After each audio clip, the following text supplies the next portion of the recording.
If you enjoy guessing what comes next in a mystery, or ever find yourself wanting to become a part of your favorite stories, then you will love unraveling the family mystery in June's Journey.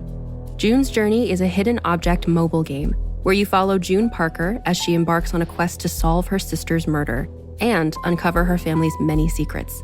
The game is set in the Roaring 20s, so besides feeling like I've got an escape room in the palm of my hands with all of these clues and secret hiding places, I also just love getting to see the luxury and glamour, and you can build and customize your island estate as you play. Whether this is your first case or you're a seasoned Sherlock, June's Journey will keep you searching for hidden objects in every scene, and with new chapters added weekly, you'll never run out of clues to chase and suspects to interrogate. June needs your help, detective, so download June's Journey for free today on iOS or Android, or play on PC through Facebook Games.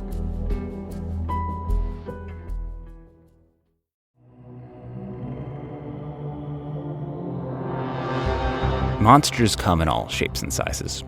They can come from anywhere, the dark corners of your hometown, a past meant to stay buried, and sometimes from within you. If you, like me, are intrigued by all the forms that monsters take, I think you'll enjoy Undertow. Hi, this is Fred Greenhalgh, creator and host of Undertow, a collection of horror podcasts that bring you under the surface and into the weird and the wicked. Each season, we start a new story set in a twisted version of the great state of Maine, where I grew up, fed by the headwaters of great horror masters like Stephen King and Rick Howdala. In Undertow, we'll be confronting ghosts from the past, battling werewolves in the present, wrangling with cursed artifacts, and through it all, doing our best not to forget our humanity. Undertow is available wherever you listen to podcasts or at realm.fm. Stay alert out there and enjoy your time in the Undertow.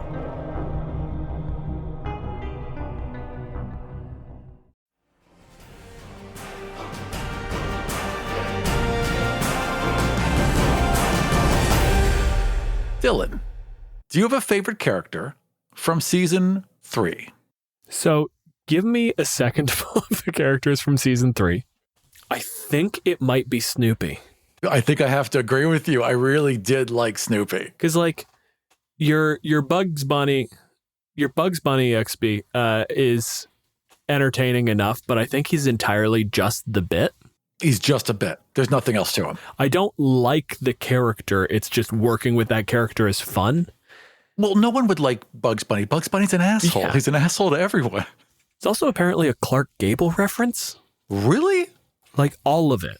Like there's a Clark Gable character that does the what's up doc thing and eats carrots. Like, oh, I can kind of see it now that I think about rabbits it. Don't particularly give a shit about carrots. It was a Clark Gable character who ate carrots. That's hilarious. So yeah, it's a reference to one dude from one movie. And then we thought it was about rabbits and we haven't let it go. It's the same thing that happened with the Nimrod thing. In case you leave this in, the bit there is that Nimrod was an ancient Greek hunter. And when Bugs Bunny calls Elmer Fudd Nimrod, it's sarcastic. It's like you calling somebody Einstein, but nobody got the reference. So it just, everybody got the tone and was like, oh, Nimrod must mean dumbass. That's exactly what happened. We ran with it. And that's what people believe to this day. But yeah, no, so it's not the Bugs Bunny one. And like, as much as I enjoy your paladin that gets progressively more fucked up the more they show up, I gotta give it to Snoopy because that was just like immediately relatable. It was fun.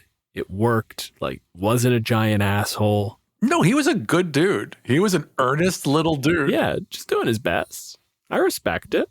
On the opposite end, the one I definitely hated the most was in the People episode. Yeah. Boy, that guy. Well, that was a pointed fuckwit. Same thing as like, I despise the dude from the Gengar episode. I don't think he's as bad as the dude from the People episode. But he's bad. But he sucked. I think he might be a better person, but I just like him less. He was only a better person because he was there to claim an inheritance. Yeah. He was there to claim wealth. He actually owned the thing, so he wasn't that bad. Right. It was more a haunted house situation, but if that guy wasn't wealthy, he would have been just as much of a prick. There's very much an overlap in those two characters. No, but that guy in the People episode, man, he was just like, even I felt like as I was editing it, I felt a little gross because like he just pushes it too far and he's just a bad person, and he left that whole village traumatized. I mean, that didn't feel good as an episode, but it wasn't meant to. It was meant to show how awful people can be. Especially like adventurers, because the whole point there was everybody has that thing where they're playing the character and they think of themselves as the big damn hero, and they don't think about themselves in terms of their place in the world. It's the whole like, I get to make demands of the king. Why? Because I can cast fireball. Like, hey, guess what? You're a fucking authoritarian. I'm not going to call you a fascist specifically, but you are threatening to burn people who don't believe in you. Yeah, but there's a bunch of authoritarians that'll do that. Fascists are specific. What are some monsters that you haven't covered yet that you decidedly will not cover? I don't think there's anything that we're really... We haven't said no to anything. There's two sides to it, right? Decidedly will not cover... Like, there's nothing that we're going to look at in terms of the monster manual and just go, we're never going to talk about this. However, one, there's the stuff we've mentioned previously that we're going to be careful around. There's a lot of stuff where it's like explicitly racially coded. The fact that the drow and the orcs, despite being player species, player heritages, ancestries, however you want to phrase it, they're in the monster manual. They are also specifically there to be killed, which means we kind of have to talk about them, but we also have to be very, very careful in that situation. And our voices shouldn't be the primary ones. Otherwise, I don't think there's anything that we're drawing a hard line on. The only thing for me is the stuff where it's not worth covering. Like, obviously, most of the stuff in the appendices. But for me, the thing that comes to mind is like, we covered dragons.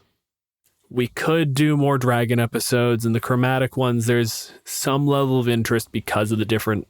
We will do at least one more dragon episode. We will see, because we also have to have somebody show up with a good take. There's someone who out there's got a good take on dragons. I'm not saying there isn't. I'm saying they have to, like, I'm not hunting for it. There are other monsters out there that I want to cover, that I want to get somebody's opinion on. I want to find somebody, ideally someone who's lived in some part of Africa where there are hyenas and they have some part of some opinion to talk about gnolls. Because I think gnolls are very, very cool and could have a lot of interesting stuff in there, but a lot of the way we talk about them is super fucking racist. There are a lot of monsters like that that I want to cover. I do not give a shit about finding someone to talk about the red dragon. Right, but if someone came to us with something really cool with the red dragon, we'd make room. I get you. So that's where, same thing with the other varietals of hag. Like, we're not going to do a sea hag episode unless somebody shows up and is like, hey, I want to talk about wet bitches. Yeah, but even then, it's like, you got to really sell me on this because... All right, tell me why this episode isn't just the hag episode again. In water, right. The thing Sally said, but damp. Right, it's hags, the aqua ballet. I mean, what are we doing new here? Merfolk are in there. We're going to cover that one, so we don't really need sea hags. I mean, I could see us maybe doing something about a coven, but even then, again, what are we doing new? Yeah, we could, again, it's the sort of stuff that to me feels like bonus content. Agreed.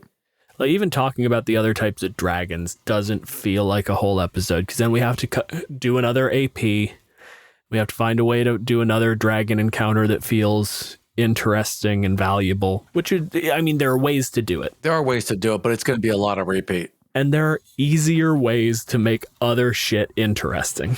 And we also hit some of the big notes. Like, we got the breath attack. We got me using the shield to completely block the breath attack. We got the flying. We got all the notes we had to do. Yeah, agreed. Yeah, the only thing that's going to change in the AP is the narrative elements because of the personality shifts. Right. And what elemental type the damage is doing. And is that even a dragon at that point? No, we're just adding personality aspects into it. So what are we even doing? Yeah. It's the thing we talked about in the people episode, is at this point, we're not talking about dragons. We're talking about dudes. Yep. Just dudes. Dudes with a lot of power and teeth. Other stuff in the list, obviously, is just like the different types of demons and devils. And like, those aren't getting individual episodes. I'm not talking about imps specifically for half an hour and then talking about whatever the weird gorilla looking guys are and then talking about ice devils. They're the praying mantis ones, right? Yeah, that's right. Yeah, that's not going to happen. We'll talk about devils in hell and we'll talk about the abyss. The individual monsters, great, but hell itself becomes the more interesting conversation there. Because that is, and we'll get into this when we do that episode, the conversation is the reason everything in the abyss and in hell looks so fucked is because they're made to suit purpose, right? Which means the thing that's interesting is what needs doing, which is all a discussion of what hell is and what hell's goals are and what the devils are trying to accomplish, and not just an ice devil or just a Baelor. Right. But we can touch on all of them. Yeah. Because it's basically a kind of like a one large Borg all working towards the same general idea, even though they all have individuality. They're all kind of like a mass of creatures working towards a single goal. We'll talk.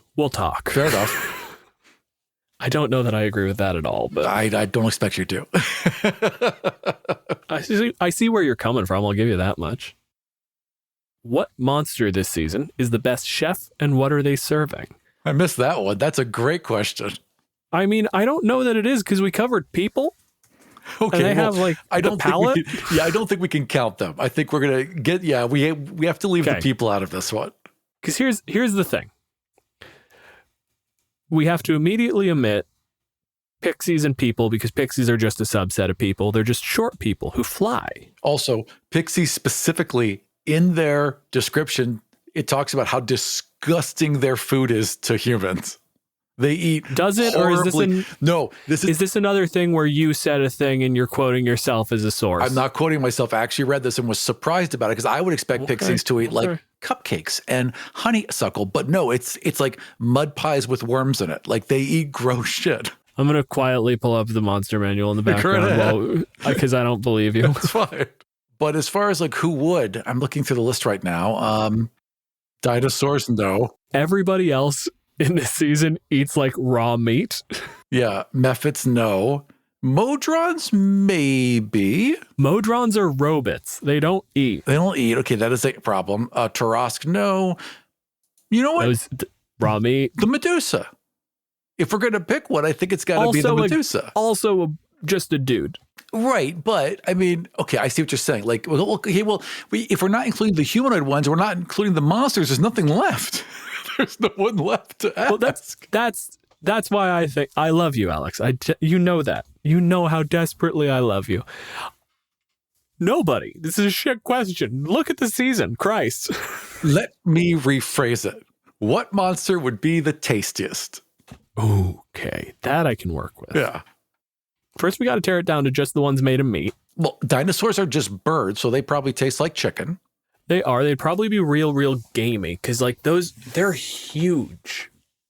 And I don't know enough about the food science to know how like size of meat would matter in taste and texture. No. That's not the question, because I think part of what makes meat taste gamey is a increase in myoglobin because the muscles are being worked more frequently. Like that's why a duck really tastes dramatically different from a chicken, is because it's doing shit, right? It's part of what makes it's why in chicken, the thighs are dark and then the breasts aren't. But if you get a duck breast, it looks darker. It looks more like a chicken thigh. Because it's doing more work. Because it is actually exercised by the duck flying, whereas the chicken just has wings. The breasts don't actually do anything. Oh, I didn't know that was the difference between dark and white meat. I didn't know that's how it worked. That's my understanding. That's wild. If anyone listening to this show is some sort of food scientist, or Jen, hey, how you doing? Feel free to correct us, Jen. If you listen to this show and you know the answer to this question, correct me. This is something I'm legitimately interested in. Please do at me. We actually touched on this a bit when you talked about the Tarask and how it would be just this continuously replenishing source of food if you just carved off some at a time. I think that would be disgusting. The black dragon would be vile. Oh God, yeah, it'd be so fucking sour. Just horrible. Gengar would be disgusting. Yeah, well, Gengar's a ghost. Well, it's physical though, isn't it? It's as physical as ghosts is. Okay, so it can be physical what it wants to be, but otherwise it's just plasma and vapor. I don't know that it is. Okay. It's immune to fighting and normal type attacks. I think it might actually be dinosaurs, because this is where the whole duck question was coming down to. Like, yes, they're huge. Right. how much are their muscles working? A lot, I'd assume. That's what I don't know. Like, maybe they wouldn't be that gamey. Well, I bet the leg of a T-Rex is going to be pretty worked. I mean, that'd probably be good. The arms are going to be awful. No, the arms might be good because they're like, yes, meat to bone ratio, probably bad because they're too short. But they don't do anything. But they don't do anything. So it might be very, very like good white meat, you know? It might be succulent. T-Rex breasts might be good. Everything might be awful, but we'd kill the T-Rex just to get the arm meat. Just that is exactly what humans would do. Yeah. I'd go for a dinosaur. I'd try a dinosaur just out of curiosity. I mean, I would too. Everything else I don't trust. I would try a dinosaur because I'm really infatuated with the idea of eating something that could eat me. I don't know that I have anything to say to that, Aram. All right, dinosaurs. Dinosaurs are the most tasty. Yeah. I hope that answers your question, Alec. You know what? It's probably blink dogs, but we can't eat a blink dog. No. I mean, I bet they're delicious, but no, you can't eat We're a not blink doing dog. that. Based on the portable hole discussion, what items do you think are underused, underappreciated? So I like the portable hole as it is much more than people give it credit for the simple reason that it has restrictions on it. I think the bag of holding is interesting immediately as a concept, but mechanically it's a way to get around carrying capacity, and that's it. Right, agreed. It is just a fucking satchel, and you reach in and you get your stuff, and if you're being really, really strict with the rules, like a handy haversack lets you get shit quickly and you have to find the stuff in a bag of holding, but it's just a backpack. A portable hole is a massive inconvenience, which makes it mechanically much more interesting, because to get something out of a portable hole, you need a 6-foot diameter surface to spread the hole out on. And then you have to go into because it's now just a literal hole that your shit's in. If something wants to get out of there, if you set it up as a trap and then roll it up and you're like, fuck yeah, I got the fucking displacer beast trapped in here, it can just push its way out. It's a DC 10 strength check. It's not hard. I agree with all of this, but if it's a portable hole, if it says portable hole, it should be a portable hole. It should make holes whenever you put it down. No. What you're looking for is a portable hole producer. The thing you're looking to take around is something that makes holes. Yes. The portable hole is a hole that you can pick up and bring somewhere else, and the same hole will exist. That is what the name says. But it's not making a hole. It's temporarily making the hole.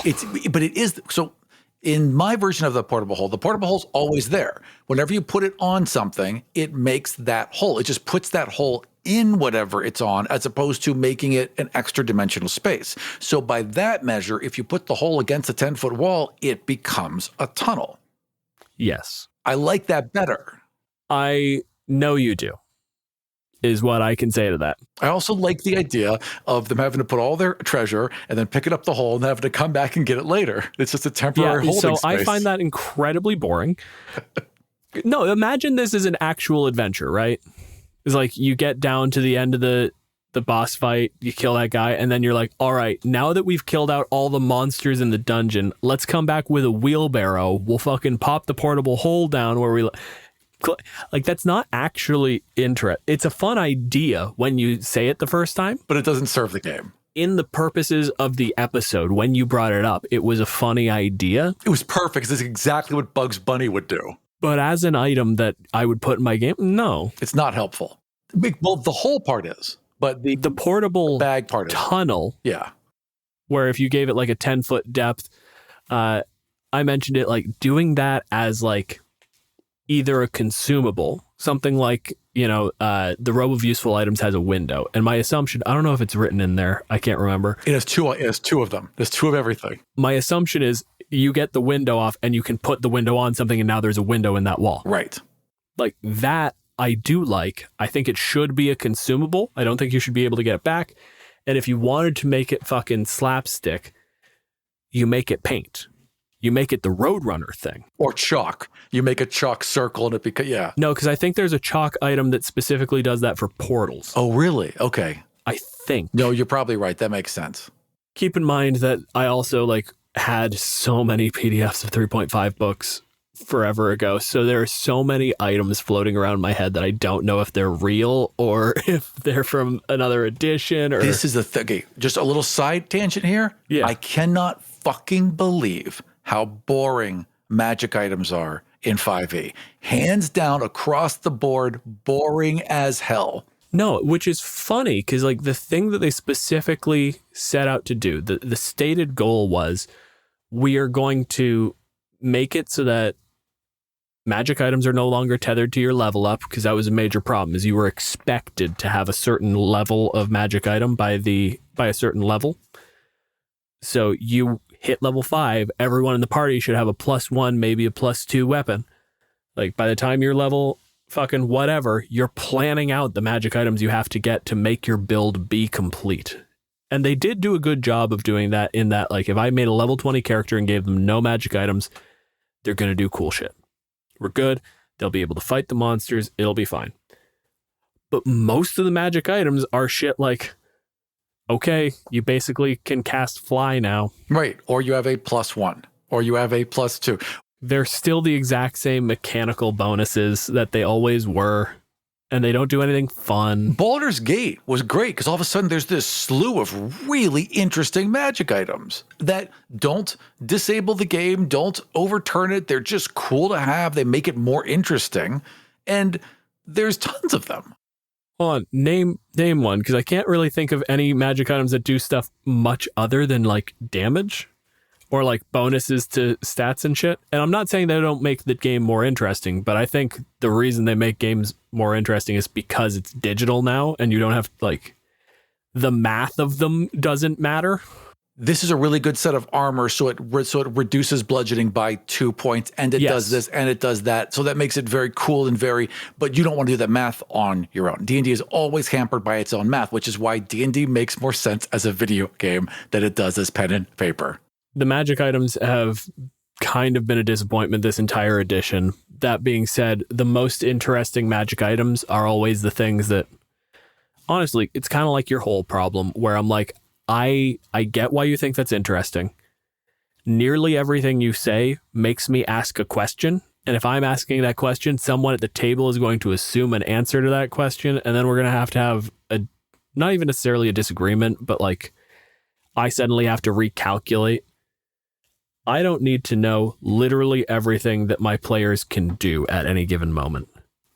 But at the same time, when they suddenly pull out a completely out of left field way that they can interact with the world that I had never even conceived of, it's shit like this portable hole thing where I have to sit there and go like, I think you're actually wrong.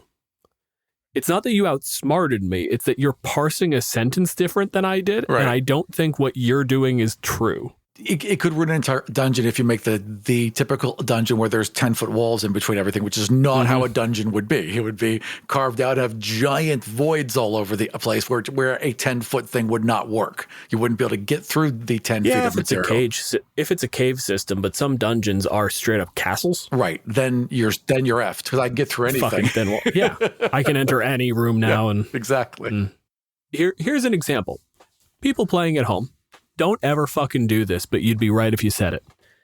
If you come across a wall, let's say you're in, standard interior of a castle, and there's a door, it's shut, it has a regular ass lock on it, plus you cast arcane lock on it, so now the DC is like 30 some odd, and you don't have a rogue, or somebody broke their thieves, whatever. And now I could just portable hole right next to it and step through. You know it doesn't have any spells cast on it? The wall. The wall, exactly. If you just fucking break the wall, that door is attached to the wall by the door frame. So if you smash the wall, you can just leave the door standing there. You could take the door out. Perfectly magical, perfectly locked. Just put it over to the side. Haven't broken the spells. I do like that especially because did you lock up the hinges? No, you didn't. Let me just get a little teeny hammer. We're going to knock those out. Right? Oh, congratulations. You put in a huge deadbolt. Oh, yeah, I took the hinges out of the door. Fuck you. I put in this huge, powerful deadbolt in my wooden door. Great. I'm so proud of you. Don't ever do that. It's an asshole thing to pull on your DM. But it's funny. The obvious answer is the usual thing of like, in a world where that's a risk, if the people designing it are intelligent, always a variable question there, they would extend the spell. The wall would be magic. The room would be warded in some way. It wouldn't actually work. If it were, room 34B of the castle and the king set this up, there is a chance that he just fucking warded that door and was like, there, I'm so clever.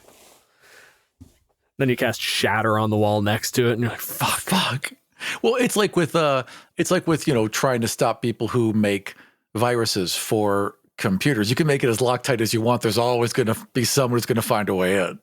That's the problem with playing defense, is if you're on the defense, you have to be perfect every second in every way. And if you're on the offense, you got to be right once. Yep, you can fail 99 out of 100 times, but you got in once. But once you're in, Door's open. Yeah. Fuck you. So what's a class that doesn't get used enough for sentient monsters? Bard.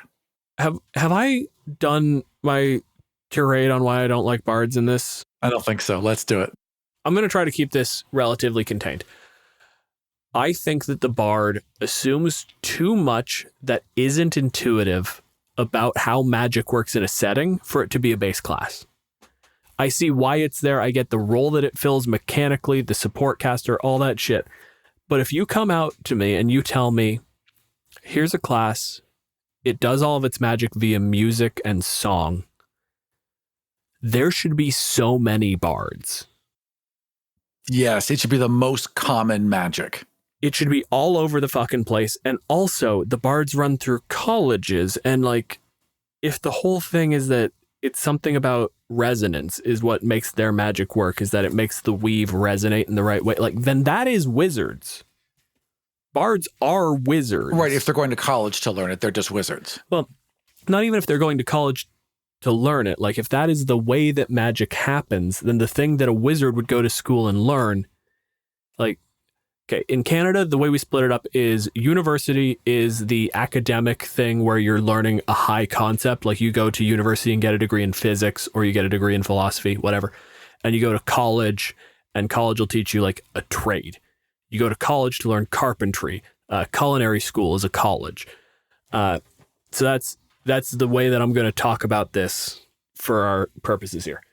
If you went and did college of whatever the fuck bard, and I went to university to be a bard, or to be a wizard, I would walk in and the first thing they would tell me is, so magic is made up of vibrating strings, and if we can tune sounds to the right frequency, we can make the strings of reality behave in the way we want them to. So you have to have the right tonality, and you have to have the right rhythm, and which is just going to make all incantations into songs. If a bard is just about the vocalizations and just about the chords, I would agree with you. But a bard is a charisma class. There's a reason why not all singers are stars. And the bard's magic comes from that ineffable quality of the star power. Yeah, because they're sorcerers. Right. So we have that already. Right. Okay. Already a thing. The only thing in the bards that is unique is bardic inspiration, which is nebulously magical.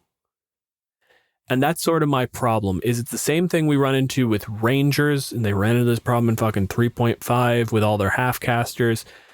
But once you make something magical and the way that you represent that is just giving it spells, it gets real fucking lame real fast. Way of the Element monks, same shit. Because the Way of the Element monk is just, you get to pick a handful of abilities, and all of these abilities are, you spend key points to cast a fucking spell. Boring. It de-magics it, and it also raises a bunch of questions about how magic actually works.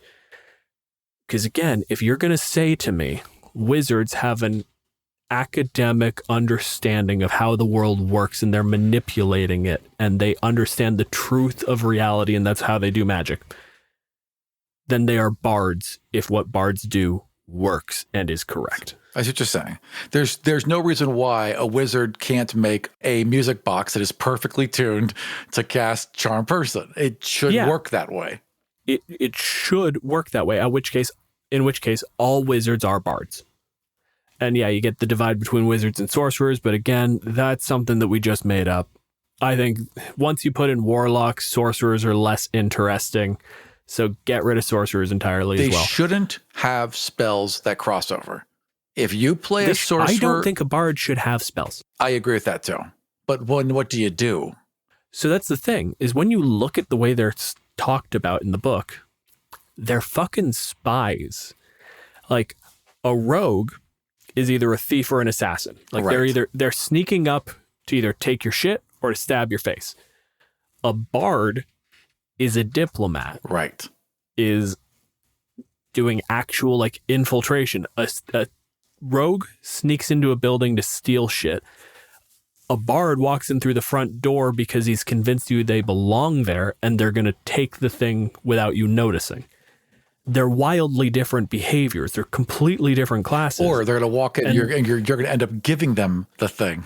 You know? Yeah. And having that charisma class still do the bardic inspiration thing is still entirely coherent. It's a little bit weird when you make them a spy, but at the same time, just like having this person who is charismatic and able to either... Their power is little gay speech, basically. It's a charismatic person who walks in and makes you think you can do better. Yeah. Like the bard is a coach. And then that obviously specifies even further into full rabble rouser. If you look at Spire, game by Chris Taylor and Grant Howitt through Rowan Rook and Deckard, same folks that do put out Die. All of their classes in Spire have a direct one-to-one parallel in D&D. And their bard is called the Firebrand. And what they do is start riots and revolutions. They get up on their soapbox and they encourage people to act. That's how the bard should be. That's what a bard is. That's what a bard is, correct. They don't cast fucking spells and cast shatter, healing word and all that shit. They get out there and they are monitoring the battlefield and encouraging people where they need to and acting cleverly outside of combat. They're politicians, they're tent revival priests, they're all of these people. They're the ones who sell you the miracle tonic a cure or get you to invest in the monorail. That's what a bard is.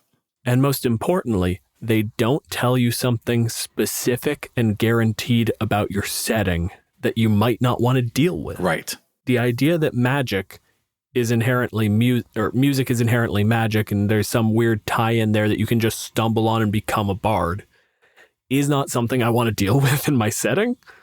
Or if you are going to have it be that way, show us why. How does that work? What does it do? What do the gods of music mean then? Are they more powerful? Are they differently powerful? Like, give us some clue of how that ties into the world. You're now doing the thing D&D doesn't want to do, where you're prescribing the world. Still an interesting thing. More RPGs should be willing to do that. It's why so many fantasy heartbreakers fall on their fucking faces, because they're trying to do the thing where it's like, oh, this system can do anything. Like, no, build your world. Do something cool. Don't give me a fucking bard in a system that's supposed to do everything. And give me a game where there's a fucking bard in a game that's about bards doing bard shit. To this note, also, if you are starting a TTRPG podcast, don't start it just to start it. Have something to say. Have a story in mind. Have something to say. Same thing with any of these. Like, if you're going to make a generic TTRPG game that's supposed to just cover everything, that, it could be adapted to anything, then what are you making? Yeah, you've decided on an interesting way to roll dice. You can make something that is setting agnostic, but again, I'm going to keep going back to Rowan Rook and Deckard because it's just a design house I'm very, very familiar with. They put out a card-based RPG called Unbound or Bound. Doesn't matter. Unbound, I think, is card-based, and the first session is supposed to be designing your setting. It is completely setting agnostic, but the thing this game does is it's supposed to do cinematic combat.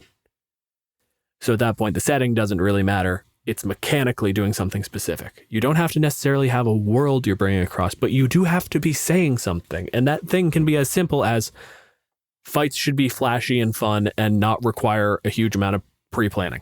All the things I'm missing from D&D feel like they've made their way into Die. Call of Cthulhu is an interesting game that functions completely differently than D&D because the thing they want to do there is investigation. Again, the thing you're saying doesn't have to be some deep thesis statement. It can just be, this game is about learning things. Yeah.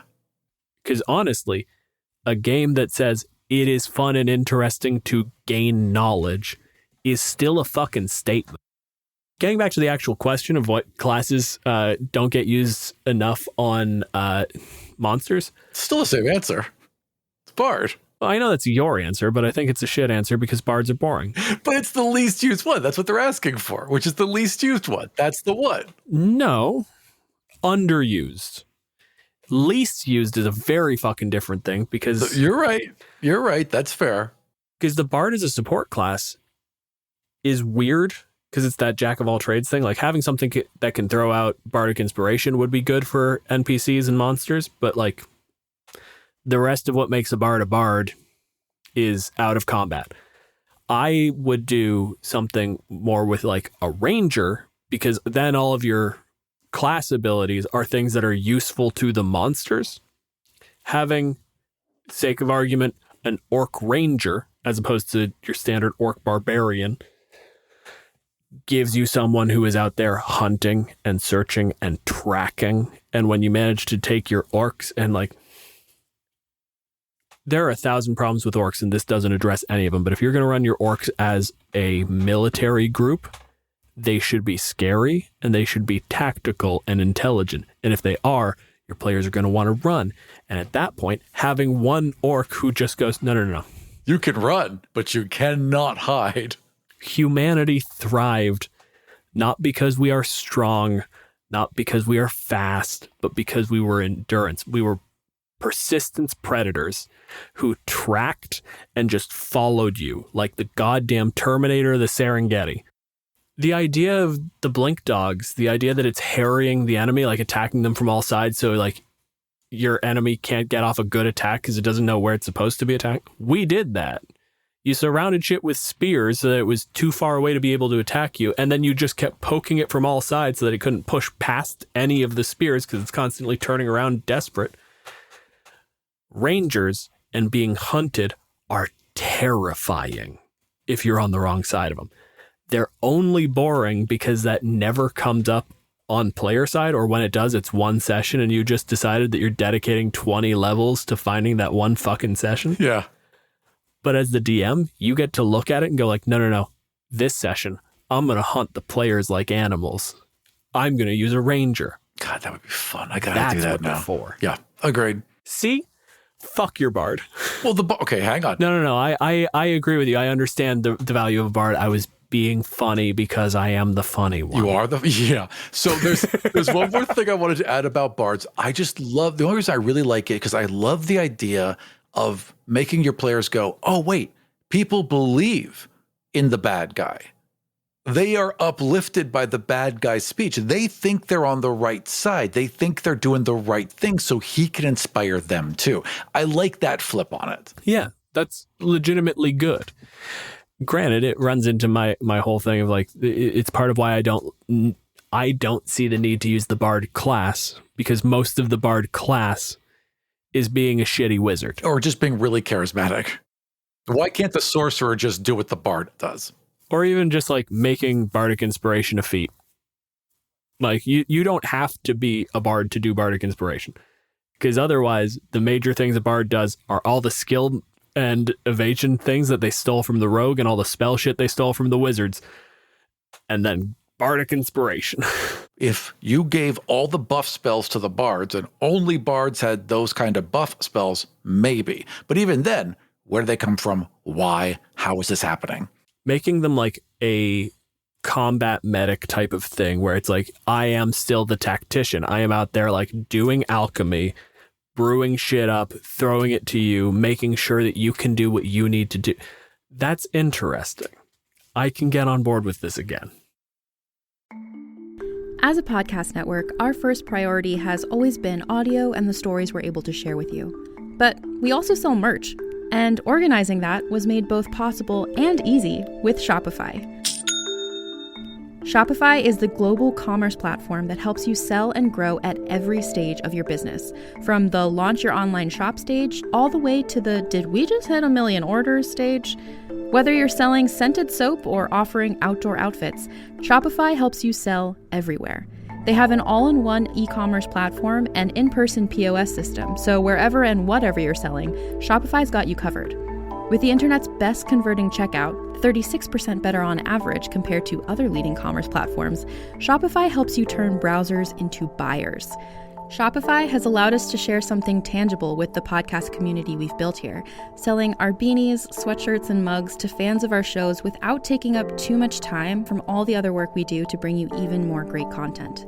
And it's not just us. Shopify powers 10% of all e-commerce in the US. Shopify is also the global force behind Allbirds, Rothy's, and Brooklinen, and millions of other entrepreneurs of every size across 175 countries. Because businesses that grow with Shopify. Sign up for a $1 per month trial period at shopify.com/realm, all lowercase. Go to shopify.com/REALM now to grow your business, no matter what stage you're in. Shopify.com/realm.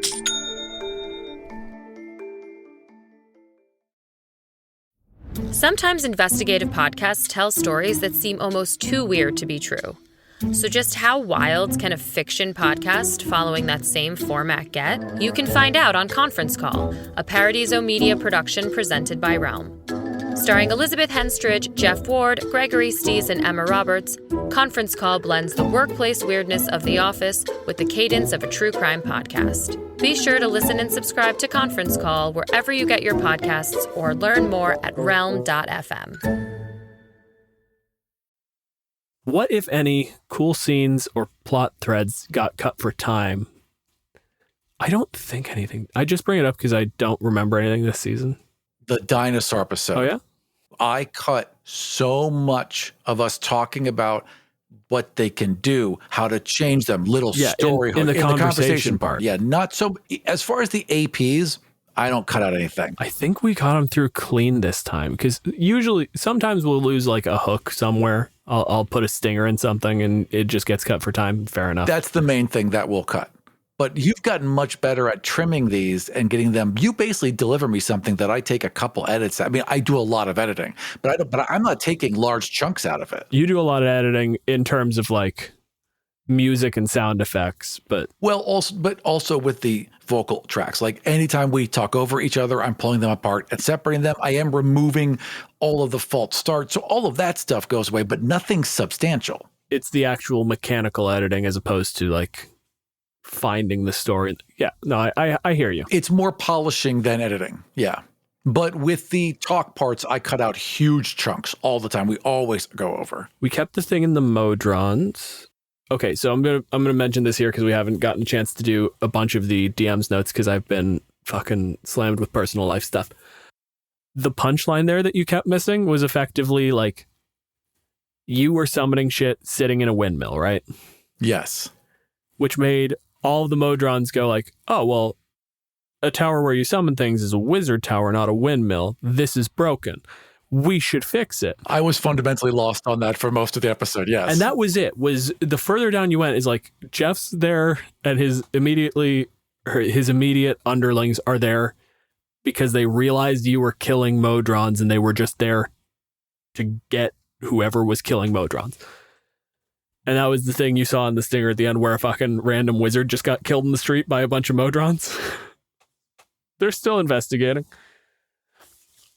And the rest of it, the shit where you freaked out and were like, they're doing something. They weren't doing anything.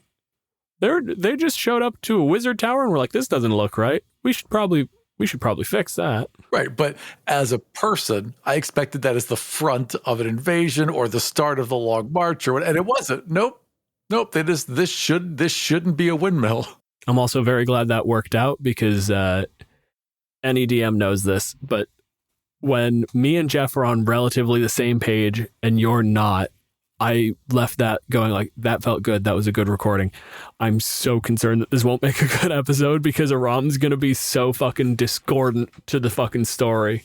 So I realized it, like if I say about 2/3 of the way through, but I can make anything happen in editing. You'd be shocked if you really saw me, how much I could just make the edit lie and make myself sound better. Or because it's me, I can just voice myself. I can say, well, you know what? I didn't say that. I actually said this. Now I have done that.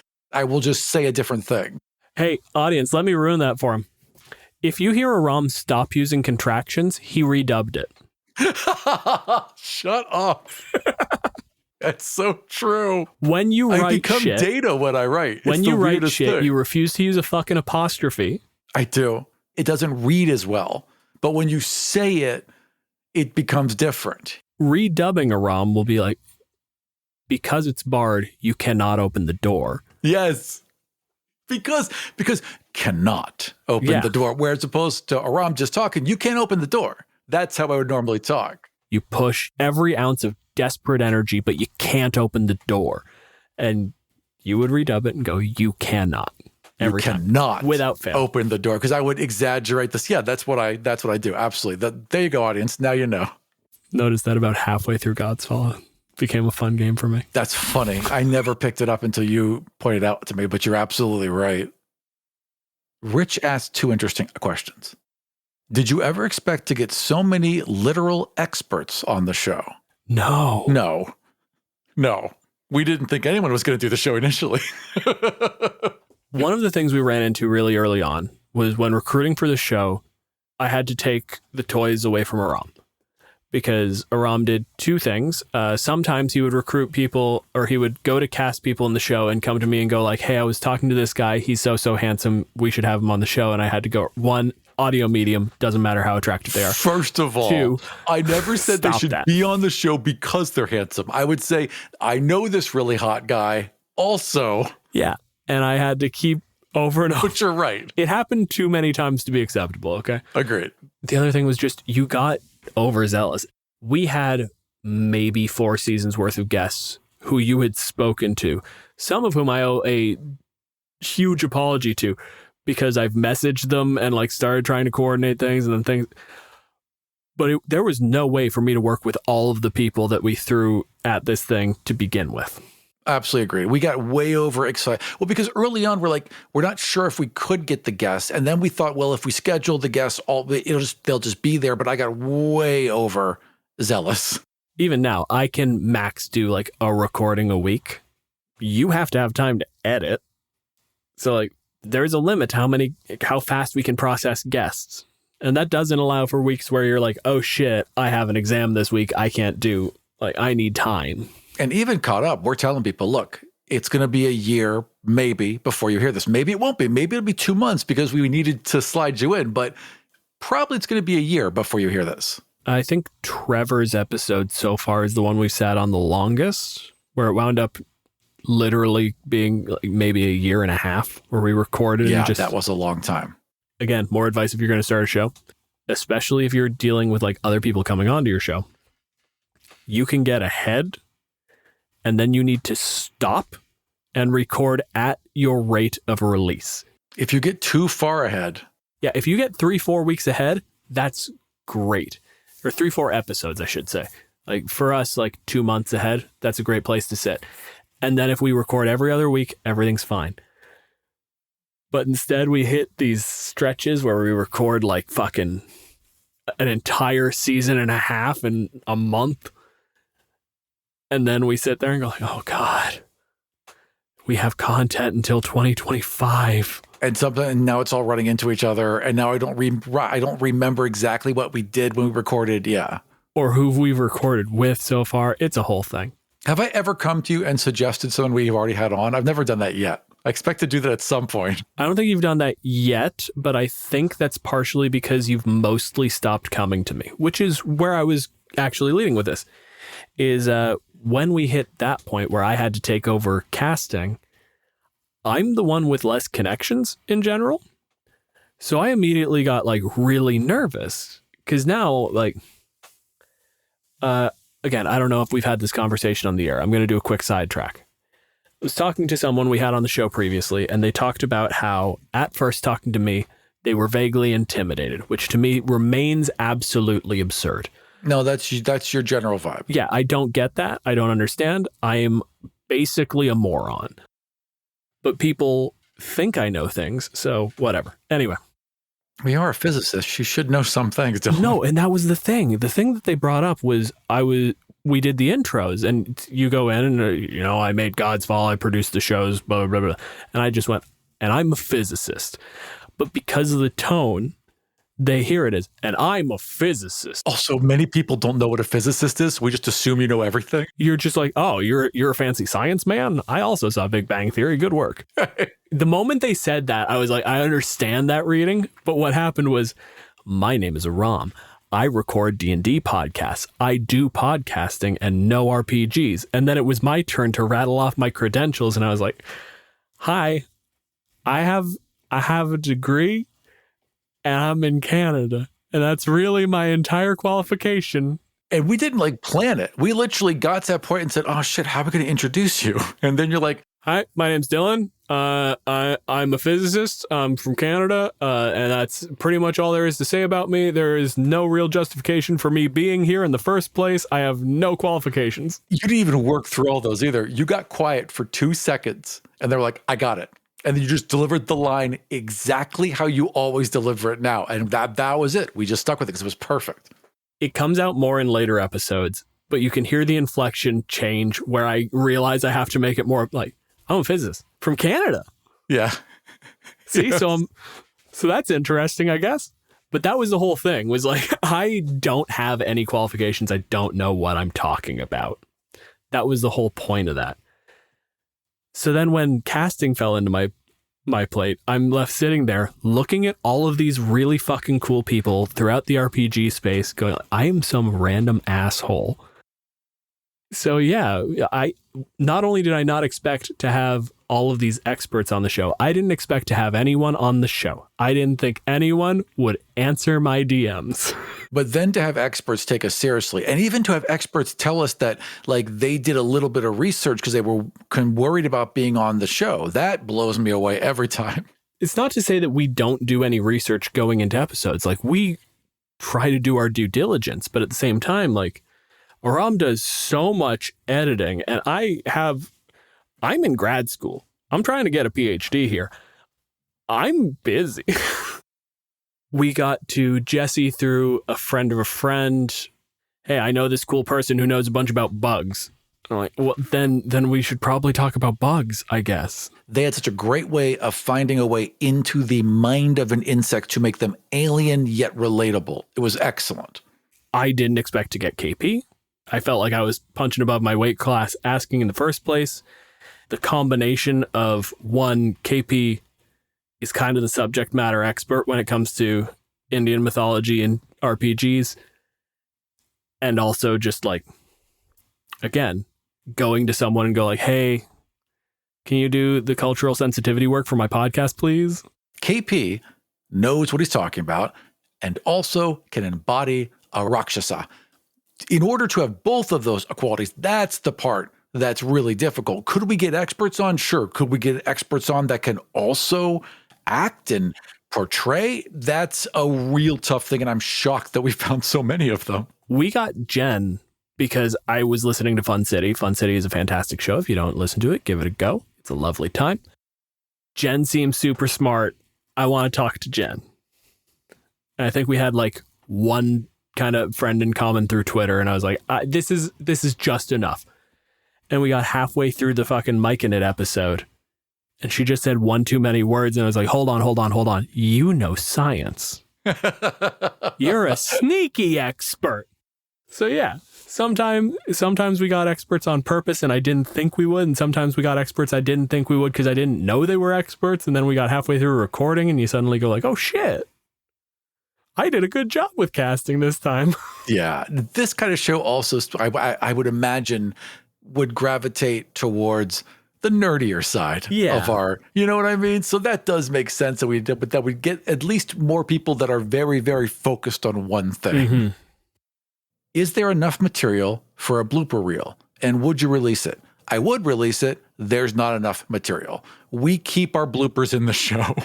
It's usually me, and I keep it in the show. the bloopers that you would cut are shit like mechanical mistakes, right? Or like us arguing over but that's the point of the show. It comes back to what you said about, if you're making a show, have something that it's going to be about. You can make incredibly tightly edited APs where you basically you almost remove the game. I can think of at least one podcast, I think Adamless is currently doing it, where they're actually fully removing the game in the edit. Dark Dice does the same. Dark Dice does the same thing. I think maybe Ain't It Slade does. I have to listen to that again. But there are a couple of them who literally you can't tell it's a game. Yeah. And then there's the sliding scale of some people who will pull out the rules arguments or when they have to figure out stuff like that.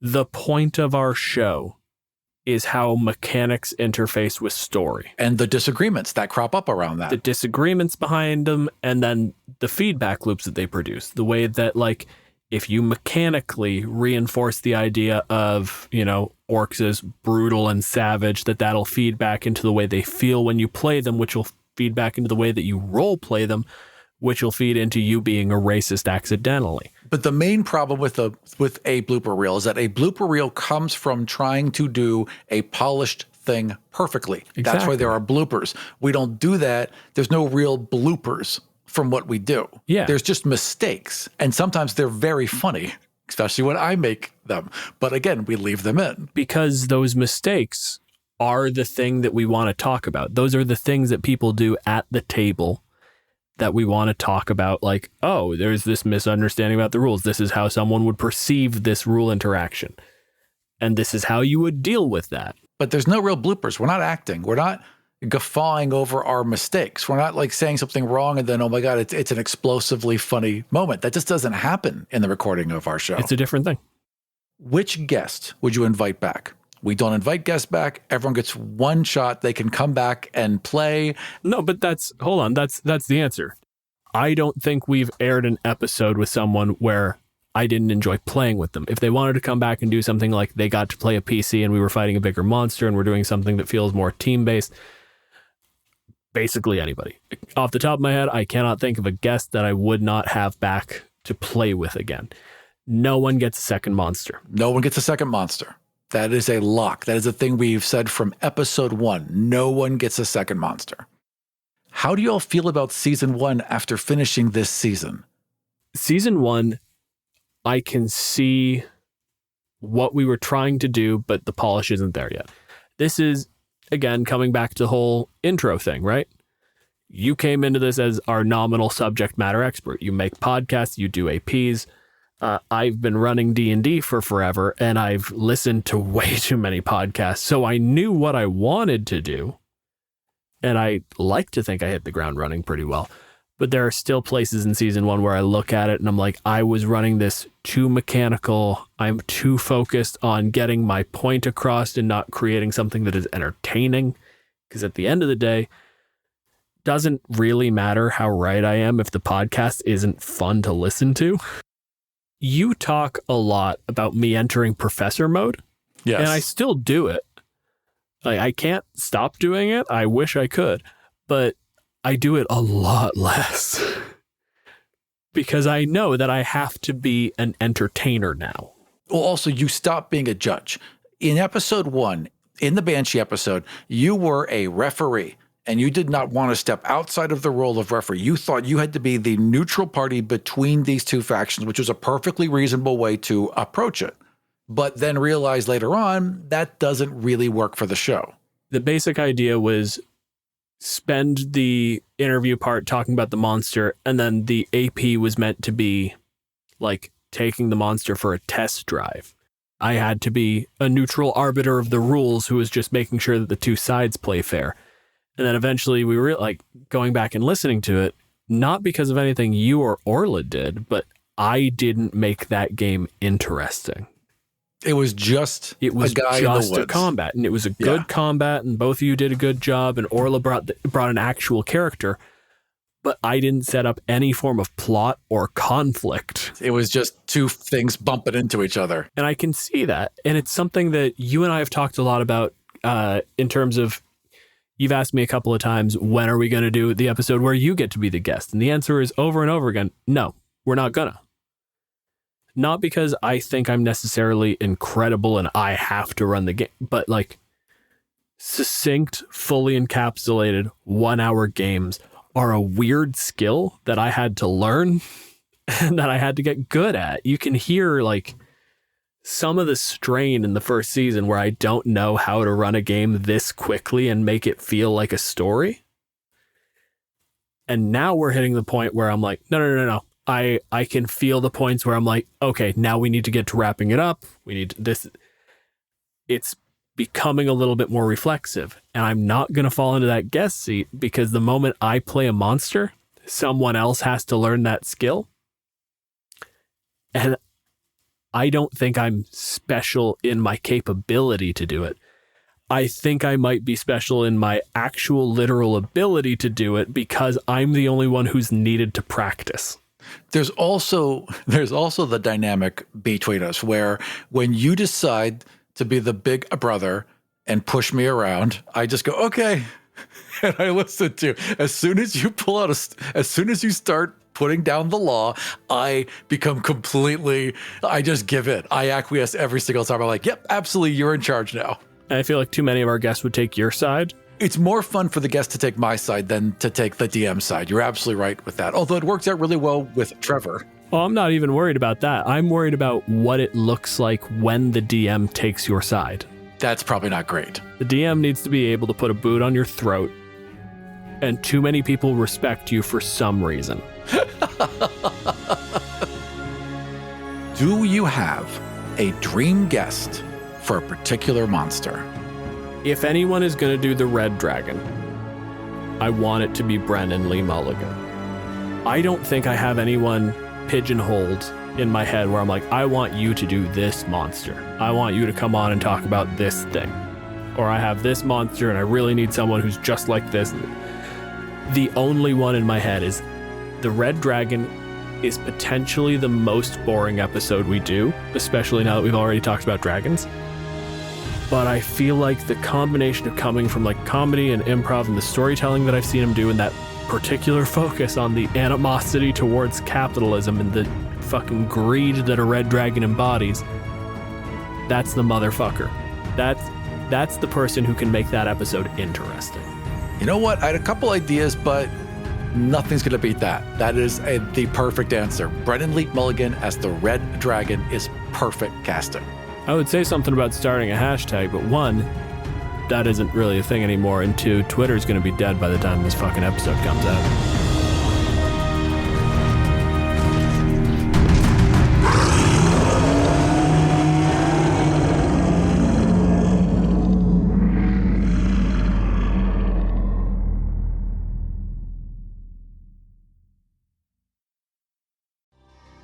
In high school, we played a game. Many years later, we got back together to play one more. Little did we know, this time, the game was real. Join me, Aram Vartian, on Start Playing Games for a brand new type of fantasy role-playing. In Die RPG, you play a group of real-world, deeply flawed adults who are transported into a fantasy realm via a predatory, sinister role-playing game. The game transforms your characters into paragons and rewards them with strange and frightening powers. In Die RPG, you are confronted with your truest desires and deepest fears. And only you can decide when the game is over. Check out all of my available Start Playing Games campaigns at aram.gay. There's something weird going on with influencers right now. I'm a little freaked out. They just get everything they want. Everything's a little too perfect. Their smiles are a little too straight. They're using filters I can't find anywhere. I know what I'm about to say might sound a little unhinged, but I think it might be witchcraft. At least, that's what Jenna Clayton thought right before she went missing. We're excited to introduce a new show from Realm, If I Go Missing, The Witches Did It, starring Oscar-nominated actress Gabourey Sidibe. When a Black writer goes missing, a white podcast host with a savior complex takes up the cause of finding her and collides with a coven of influencers she suspects are responsible. This show is a little bit of The Craft meets Mean Girls meets Get Out. Learn more about If I Go Missing, The Witches Did It at realm.fm. And be sure to listen and subscribe wherever you get your podcasts.